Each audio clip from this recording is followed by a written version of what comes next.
unamtumia nauli geto umepika wali marage.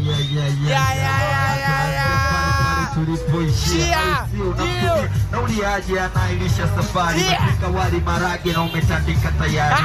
Basi unampigia aseme lini mtaonana, anapokea anakuambia mkimiji atakuchana. Bwana unashindikana sosiri, unawaza kuifuta namba wakati umesheka lini. Akili inachoka natoka jasho kupani, yani unawashwa macho na kuna juu ya miwani. Kiwa kitani mimi na wewe damu na hawa, damu na hawa ni vipi na inakuaje? Nataka nipenzi mengine naomba tuache. Simeni katu kama kitu sikwepo. Na mimi wanaume tungekufa kwa punyeto. Nikosea ungefunzo sikwepo mademo babu sia singefunga.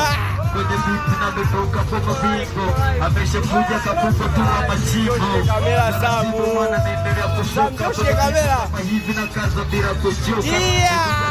Unajua tu hauzi sura, amebeba kamfuko amepigilia na kamzura. Cheza nimeshika maiki sasa kwenye binti na Teresa. Wana nadondosha tungo na fly amekuja nikamfungo. Natoka rasta kule ndani MC taratibu nadondosha burudani. Mimi nafoka tasinaga complain, rasta amekula pete nyingi na machain. Amependeza kifupi ameshine. Rasta yuko so fine. Na mchizi wake ninapopasuka ninapomcheki na unatumana na mizoka taratibu kama hivi bado nafunguka. Wanani wengi wanaendelea kurekodi wanenjoy jinsi navyotema madini kama mgodi. Tunasheki na focus injufi vina viko shazi mwana na zingatia fasihi. Anakuja dada na shuka kwenye bajaji apita kwa njia na muona tuna kipaji.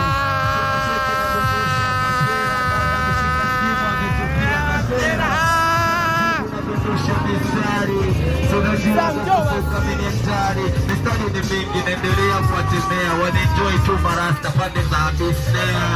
Taratibu wanaenjoy. Nashusha vina mwana sipoi amekuja brasta naona tu anacheza taratibu na mwambia unavyofanya na pendeza. Ana t-shirt na ana shati anaonekana tu ni mwana harakati. Namwambia kula mpozo sura cheki mkono kulia ameshika tu dispozo. Taratibu anakunywa tukakonyagi. Namuuliza mwanangu je una kipaji? Mwana nasogea mbele mistari ziko nyingi nazitema bila kweli. Amekula jinzi na chini na vikubazi. Amevaa socks ameshaini huyu mtu wa kazi.